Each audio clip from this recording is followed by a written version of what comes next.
చట్ట వ్యతిరేకమైన చర్యలకు ఎవరు పాల్పడినా కఠిన చర్యలు తీసుకుంటానన్నారు రామగుండం పోలీస్ కమిషనర్ అంబటి కిషోర్ ఝా.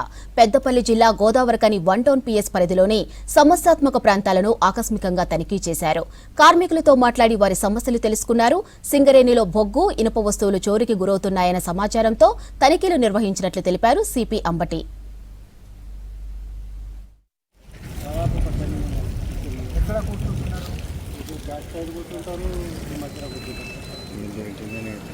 ప్రతిరోజు సేమ్ మనిషి వస్తారు, వేరే వేరే బదిలీ వస్తారు. వేరే వేరే 4-5 ఈవినింగ్ టైం.